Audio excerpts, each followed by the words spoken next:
కొంచెం నిలబెట్టి అందరూ పైన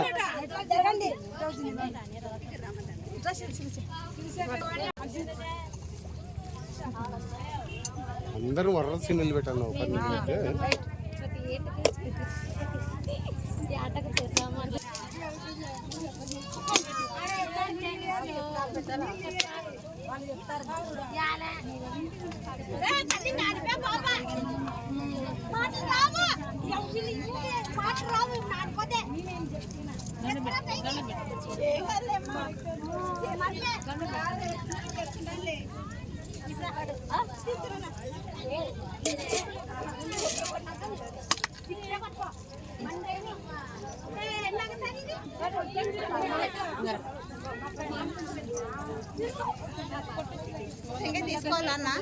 తీసుకోండి మీరు ఎవరు ఎన్ని కొట్టింటే అది తీసుకోవప్పులు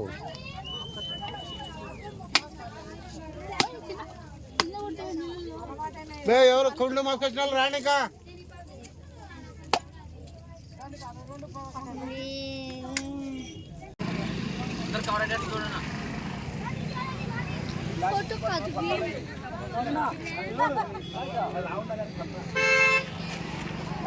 అందరికీ మొత్తము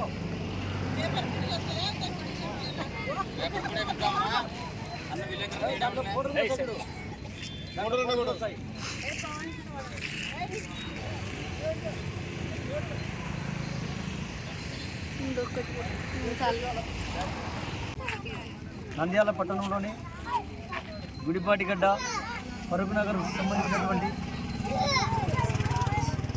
రజక సంఘం ఆధ్వర్యంలో ఈనాడు పాడి పంటలతో నంద్యాల నియోజకవర్గం కానీ నంద్యాల జిల్లా కానీ ఈ రాష్ట్రం కానీ ఈ దేశాభివృద్ధి సంక్షేమం సమృద్ధిగా ఉండాలని చెప్పి కోరుకుంటూ మా రజక సోదరీమణులు ఈనాడు గంగమ్మ జాతర కార్యక్రమాన్ని నిర్వహించడం జరిగింది. ఈ కార్యక్రమం ముఖ్య ఉద్దేశం ఈ నియోజకవర్గంలోని రైతులు సుభిక్షంగా ఉండాలి, పాడి పంటలు సమృద్ధిగా ఉండాలని చెప్పి కోరుకుంటూ ఈ గంగమ్మ జాతర కార్యక్రమం నిర్వహించడం జరుగుతూ ఉంది. అయితే ఎన్ని ప్రభుత్వాలు మారినా, ఎంతమంది రాజకీయ నాయకులు మారినా ఈనాటికి మా రజకుల భవిష్యత్తు అంధకారమైంది. నానాటికి వెనుకబడిన కార్యక్రమంలో ఉన్నాం కాబట్టి వెనుకబాటుగానే ఉన్నాం. ఆ విధంగా ఈ రాష్ట్ర ప్రభుత్వాలు మా రజకుల సంక్షేమాన్ని దృష్టిలో పెట్టుకొని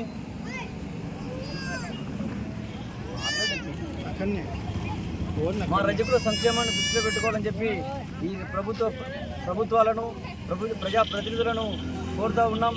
మరి మా రజకుల సంక్షేమానికి గత ప్రభుత్వంలో 156 కార్పొరేషన్లు ఏర్పాటు చేస్తే ఆ కార్పొరేషన్లో ఏ ఒక్క రూపాయి కేటాయించుకోవడం బాధాకరం.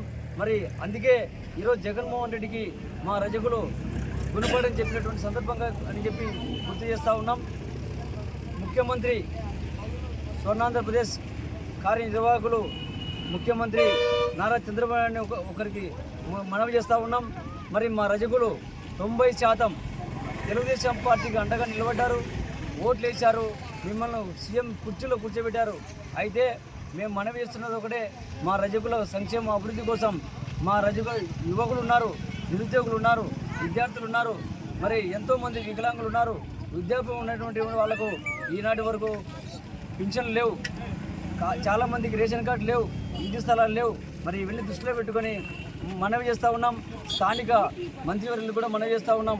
మా రజకుల సంక్షేమాన్ని దృష్టిలో పెట్టుకొని మాకు సహకరించాలా, ఖచ్చితంగా మా వాళ్లకు సహాయం చేయాలని చెప్పి మన నంద్యాల నియోజకవర్గ స్థాయి మంత్రివర్యులకు మనవి చేస్తూ ఉన్నాం. జిల్లా కలెక్టర్ గారికి కూడా ఈ ముందు నది పరివాహక ప్రాంతాల్లో కానీ, ఈ చెరువు పరివాహక ప్రాంతాల్లో కానీ, తర్వాత శామకాల ఉన్నటువంటి పరివాహక ప్రాంతాల్లో కానీ దోబిఘాట్లను కేటాయించాలా. అలాగే ఎక్కడైతే దోబిఘాట్ల ప్రాంతాలు ఉన్నాయో ఆ ప్రాంతాలను బట్టి ఆ రజకులు ఖచ్చితంగా ఒక గంగమ్మ గుడిని కేటాయించాలా. అదేవిధంగా నంద్యాల నియోజకవర్గ స్థాయిలో తప్పనిసరిగా ఒక కమ్యూనిటీ హాల్ను కేటాయించాలని చెప్పి ఈ కలెక్టర్ గారిని మనవి చేస్తూ ఉన్నాం.